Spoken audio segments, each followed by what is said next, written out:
माँ का राज। शादी के बाद हर लड़की के कुछ सपने होते हैं, पर शायद निहारिका के सारे सपने टूट चुके थे, क्योंकि ससुराल में आने के बाद उसका खुद का पति ही उसकी इज्जत नहीं कर रहा था। ऐसे ही एक दिन, अनुज, मैंने आपके कपड़े निकाल दिए हैं और इस्त्री करके भी रख दिए हैं, आप यही पहनना।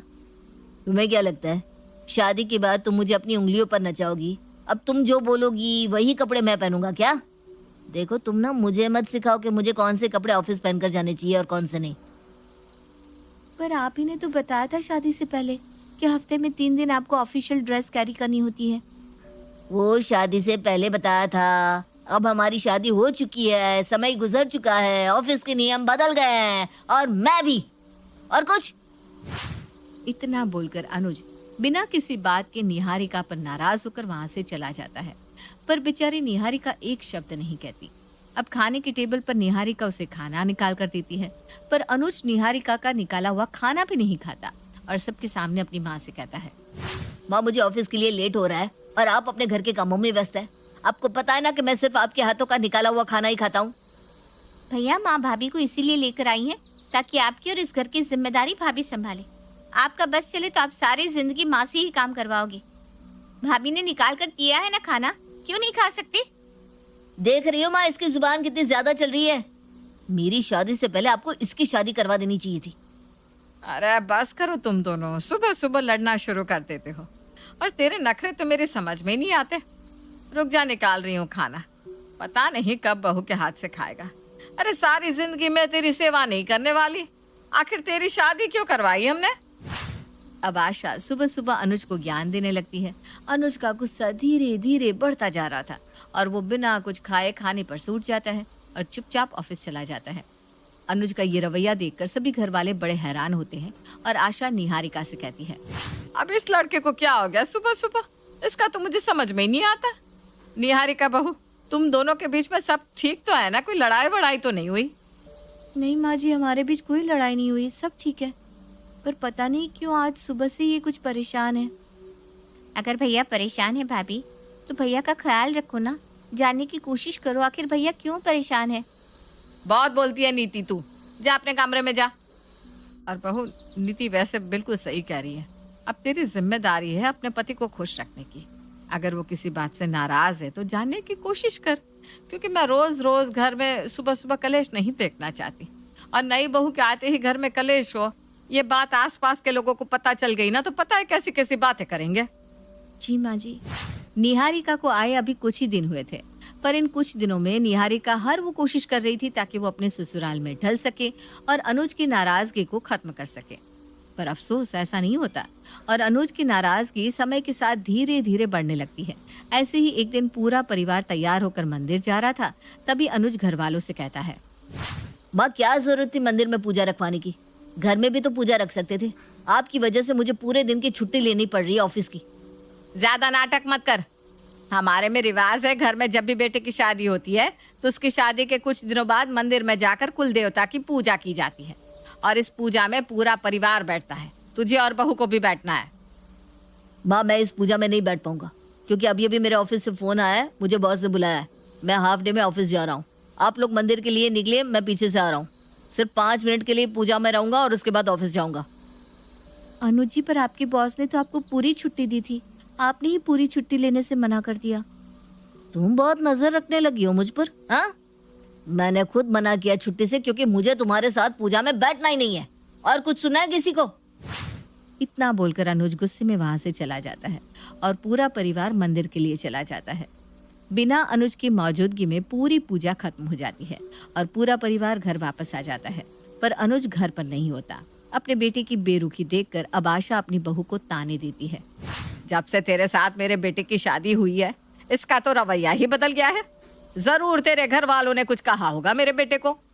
नहीं माँ जी, मैं सच कह रही हूँ, मेरे घर वालों ने उनसे कुछ नहीं कहा, पर शायद हमसे ही कोई गलती हो गई है, तभी वो इतने नाराज है। देख बहू, मैं कुछ नहीं जानती, मुझे मेरे घर में शांति चाहिए। कुछ भी करके मेरे बेटे की नाराजगी खत्म कर।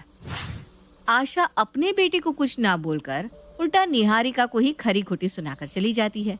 समय यूं ही बीतता है, पर बेचारी निहारिका अनुज की नाराजगी खत्म नहीं कर पाती। और अब तो अनुज की नाराजगी इतनी ज्यादा बढ़ जाती है कि वो निहारिका के साथ उठना बैठना यहाँ तक कि उसके साथ सोना भी बंद कर देता है। ऐसी ही एक रात अनुज अपना बिस्तर लेकर कमरे से बाहर जाने लगता है। इस पर निहारिका अनुज से कहती है, अनुज जी, आप बिस्तर लेकर बाहर क्यों जा रहे हैं? सभी घर वालों को पता है कि हम दोनों के बीच कुछ ठीक नहीं चल रहा। अगर आप इस तरह से कमरे से बाहर सोएंगे तो सबको लगेगा कि मैंने ही कुछ किया है। जिसको जो सोचना है सोचने दो, मुझे कोई फर्क नहीं पड़ता, पर मैं अब तुम्हारे साथ नहीं सो सकता। तुम्हारी शक्ल से चिढ़ होने लगी है मुझे। इतना बोलकर अनुज अपना बिस्तर लेकर बाहर हॉल में सोने के लिए चला जाता है। अनुज निहारिका पर जरा भी ध्यान नहीं देता था। उसको जरा भी फर्क नहीं पड़ता था कि निहारिका के दिल पर क्या बीत रही है। पर कहीं ना कहीं अब आशा को अपनी गलती का एहसास होने लगता है।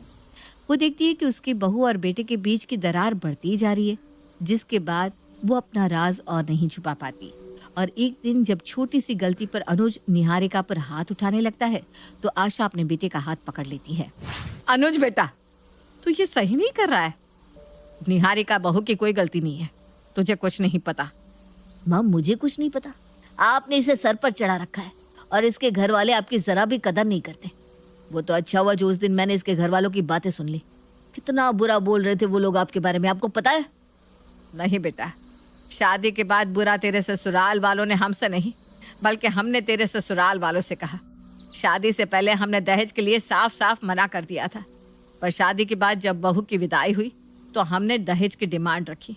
और जब तेरे ससुराल वालों ने दहेज देने से मना कर दिया तो हमने उन्हें दहेज के लिए ताने दिए, खरी खोटी सुनाई। और उस दिन मैंने तुझे जो बताया वो सब झूठ कहा था, ताकि ये किस्सा वहीं पर खत्म हो जाए। पर मुझे नहीं पता था कि मेरे एक झूठ की वजह से मेरे बेटे और बहू के रिश्ते में दरार आ जाएगी। बहू सब कुछ जानती थी, पर उसने तुझे कभी सच नहीं बताया और ना ही मुझे कभी कुछ कहा। गलती हमारी है बेटा, मुझे माफ कर दे। माँ, आपने मुझसे झूठ कहा और इतना बड़ा राज छुपाया। अब जानती है, इस सच को जानने के बाद मैं खुद से नजरें नहीं मिला पा रहा हूँ। और आपको माफी मुझसे नहीं, मेरे ससुराल वालों से मांगनी चाहिए। आप लोगों को मेरे घर वालों से माफी मांगने की कोई जरूरत नहीं है। उन्होंने तो पहले ही आप सबको माफ कर दिया है। नहीं निहारिका, हमने एक गलती की है। उन्होंने हमें भले ही माफ कर दिया हो, पर फिर भी हम उनके पास जाकर माफी मांगेंगे। और सबसे पहले तो तुम मुझे माफ कर दो। मैंने तुम्हारे साथ बहुत गलत किया है। हाँ बहू, अनुज बिल्कुल सही कह रहा है। अनुज बेटा, हम आज ही तेरे ससुराल जाकर तेरे ससुराल वालों से माफी मांगेंगे, और जब तक वो हमें माफ नहीं कर देते हम वहां से कहीं नहीं जाएंगे। आज आशा और अनुज को अपनी गलती का एहसास होता है और वो लोग अपनी इस गलती की माफी मांगने के लिए अनुज के ससुराल जाते हैं, जहां वो अनुज के ससुराल वालों से हाथ जोड़कर अपनी गलती की माफी मांगते हैं। बहन जी, मुझे मेरी गलती के लिए माफ कर दीजिए, क्योंकि उस दिन दहेज मांग कर ना मैंने अपना ईमान गिराया था, बल्कि आप लोगों का अपमान भी किया था। और तो और अपने हाथों से अपने बहू और बेटे की खुशियों का गला घोट दिया था। नहीं नहीं आशा बहन, ऐसा मत कहो। अगर आपने हमें नीचा दिखाने की कोशिश की थी तो हम भी तो पीछे नहीं हटे थे।